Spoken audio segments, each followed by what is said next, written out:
What's up, guys? This is my review of the Redcat Lightning STR. This is the Nitro edition. I believe that the Lightning is the body frame, STR is the Nitro edition. Wow. Yeah, I know that sounds really complex and hard to remember, but they have other versions, I think, like STV, stuff like that, that are electric versions. This is actually my first Nitro car, and so I didn't know much about them when I first bought them, and I still don't, but that's alright. So, first off, the body of the car is pretty great. One of the downsides, though, is you can see right here is the exhaust will melt the body a little bit, and even though I haven't done it, I would recommend just putting, like, cutting out a little hole right about here, I would say. That way you can vent the exhaust without actually killing your car. One of the great things about this car's body was that it came with foam pads for when it sat on the posts. I subsequently lost those, but, you know, live and learn, whatever. One downside of this body, it's not a big downside, it's just a laziness factor for me, is the antenna sticks above the body of the car, and they don't have a hole in the roof. And since I am not the most coordinated person in the world, I don't feel like doing it, so I just bend it back a little bit. But if that's something that will really get on your nerves, and trust me, putting the top of this thing on, like when you're setting it on here, it's not even touching the posts right now. It's literally just touching the antenna. And so you kind of have to force it down past the antenna for it to stay. But if you're in a big hurry, then it gets a little bit more annoying.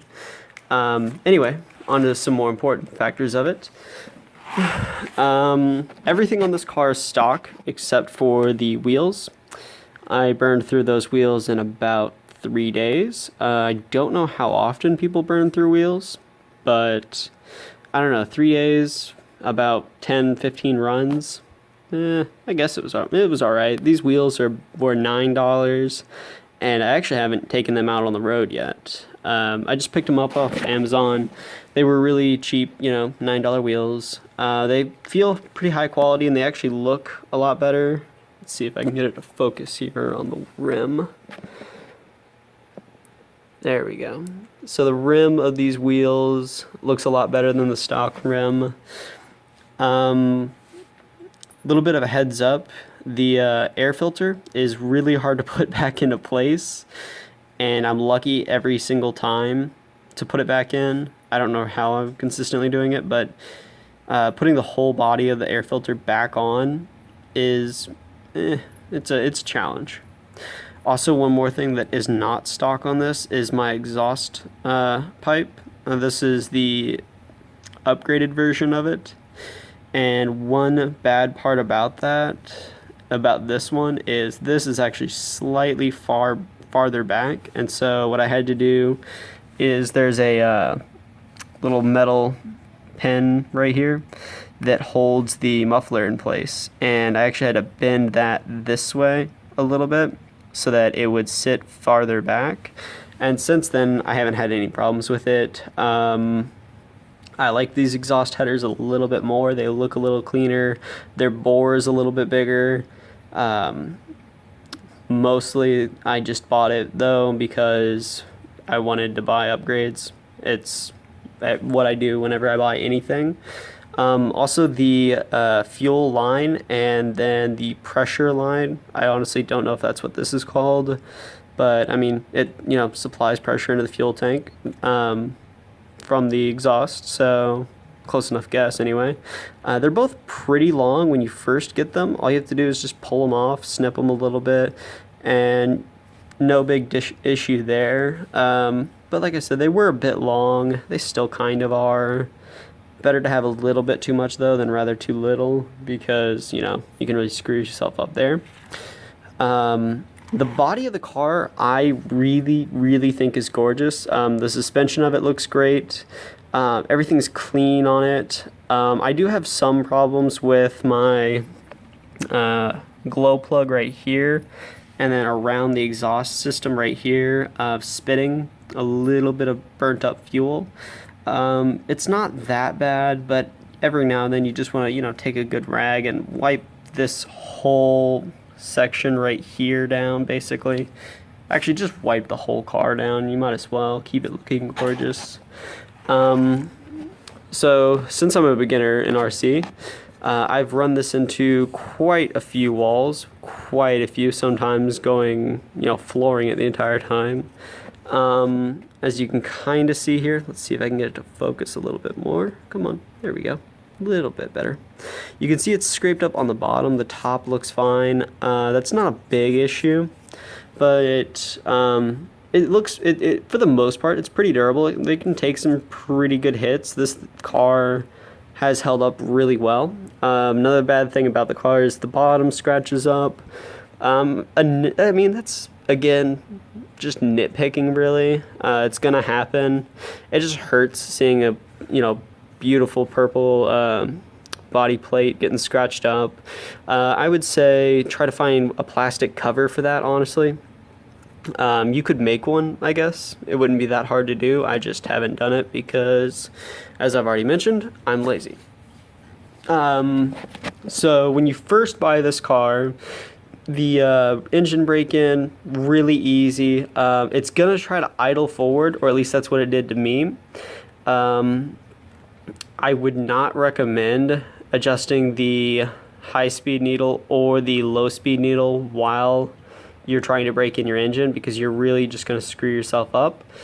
The best thing to do is to just hold the brake, put it against a wall or something, that way it just stays in place, and just let it run its course.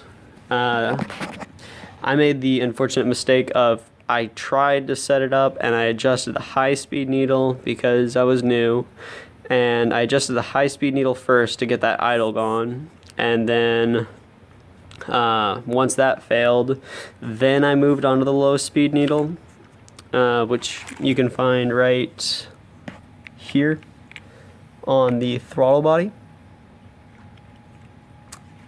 Let's see here. Yeah, right here.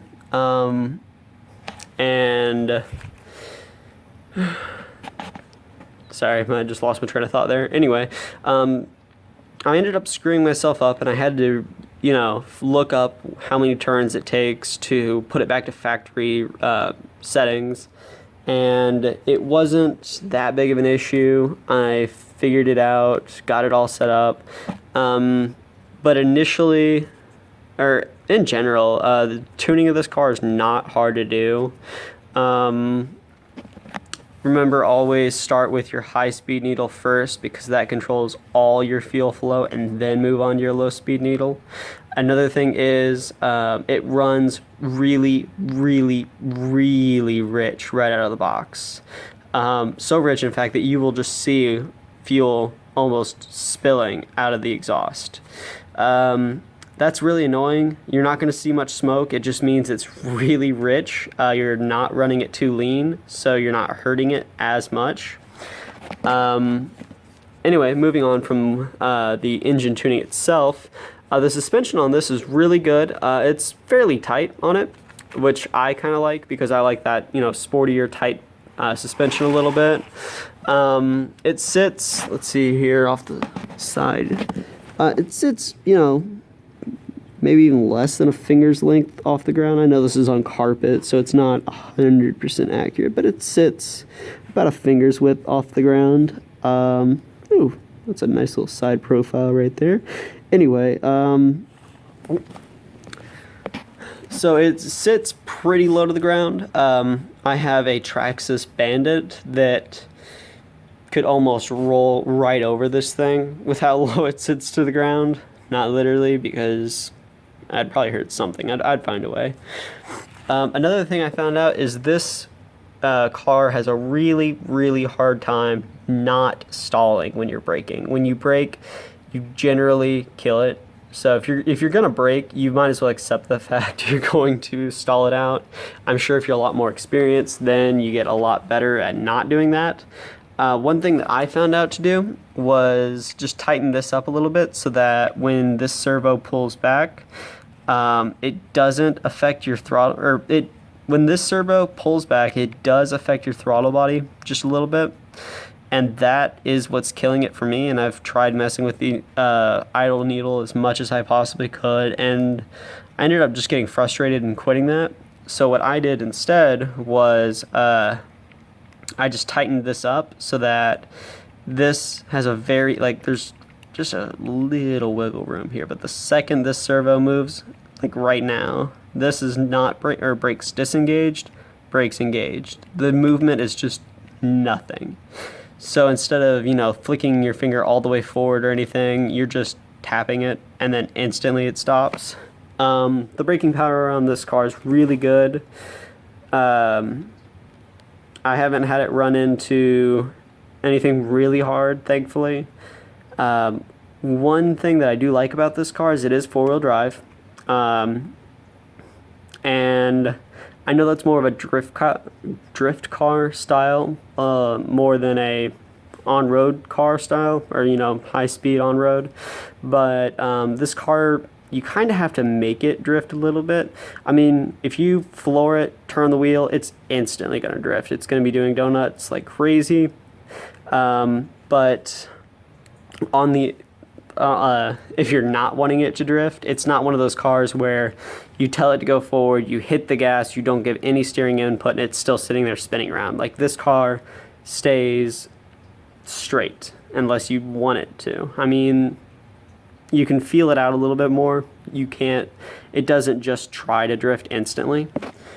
Also on this car, one thing I found out is the dog bones that run the four-wheel drive can get bent and they can fall out. I'm not sure if that's a Redcat issue or what, but like, I can feel a little bit of wiggle in this one. I actually had to replace both my front ones and this back right one. That's kind of a lie. The front left one fell out, so I took the front right one out so that I wasn't getting, three-wheel drive, and it was running all right. It was kind of drifting a lot more. It was kind of trying to force itself into a drift, but it can run two-wheel drive. You're just wasting gas, though, because then you lose the whole front power, and it's just spinning that differential, hoping to power the wheels, and you're not. I mean, nothing's happening, so it's just kind of free spinning. Then this back right one bent, and it bent at a weird angle. Like, if this is the dog bone, it bent like, I don't know if I can get my finger to bend like that, where it was straight up until the last bit, and then it just curved, and I'm not really sure how that happened. If anyone wants to comment below as to how that happens, that'd be much appreciated. Help me develop a lot more so that I can inform more people. The pull starter on this car is really good. It's got, enough resistance into it to where it's not getting caught on anything. It comes back instantly. It's really durable even for a beginner. I haven't managed to screw it up. When you have your glow plug starter in and you're pulling this, you pull it maybe twice and the car has started up. I think that's another thing that I attribute to my shortened fuel line is you don't have to wait for that nitro getting in here as much. You just plug the hole, pull it twice, and then put your starter in, pull it 2 more times, and then you're good. Another thing that I'm not sure is common, I'm kind of sure it is, anytime you stall this car, anytime whatsoever, this glow plug has not stayed hot enough to restart the car. If it's not a common thing, then I assume that this is good, because that means these cooling fins are really cooling this engine off. If it is common, regardless, I still think the engine stays fairly cool. Normally when I'm running this car, it will stall, 2 or 3 times, and I can even almost touch it. And I mean, it still burns a little, but as long as you don't mind just a little burn, you can touch the engine, you can move it around. It's not it's not a bad cooling system. I'm sure you can probably get these fins a lot better, but for out of the box and for beginners, it's not bad. Another thing you will note is on the bottom here, you have your transmission right here, and it is a 2-speed transmission. And then you have this gear right here, which I don't know what the purpose of this gear is for, other than putting your engine down at the bottom. But I know that this is your clutch. The clutch on this is really good. Holds pretty tight. I haven't had any problems with it slipping or anything. It doesn't, get hot like car clutches do and then starts slipping. The shift point on this motor is kind of weird, actually. You bring it up to about, I want to say, almost even 30 miles an hour, and then it starts to shift.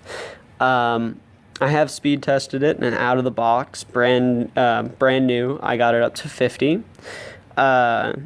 That was really hard to control, but I did manage. So this car runs really fast for a beginner car. I wouldn't recommend flooring it as much as possible, but you can do it. And if you're a speed junkie, definitely a fun thing to do, which I am, because why not? It's fun to just see how far you can push something. Other than that, no real complaints on the car itself. Its tuning is a little wonky. As you know, if you live in places like Texas, then you get issues where just the most minute thing that you wouldn't feel changes the weather, and then instantly you have to go and retune the car. It's happened to me a few times where you have to readjust your low speed needle or readjust your high speed needle, but for the most part you're not, mid-run, halfway through a tank of gas, stalling out. It's more along the lines of you'll run it maybe 5 tanks, and then all of a sudden the wind or the weather here in Texas shifts, and then you turn your low speed needle either richer or leaner a little bit, and then boom, you're good to go again. Also, for the drift aspect of this car, I found out that it does love to do donuts and burnouts. If you want it to do them, it does it effortlessly. It also does do the power slide and then catch and go. I've had that happen a few times where you power slide it around a curve and then it catches traction again and it keeps going. The weight of the car itself is fairly decent. I would say about maybe 15 pounds, maybe even less than that. It's a fairly light car, but it has, for its proportional body size, enough weight on these wheels where it has good traction. When you want it to catch traction again from drifting, it catches perfectly. And other than that, you have a good day. Thanks.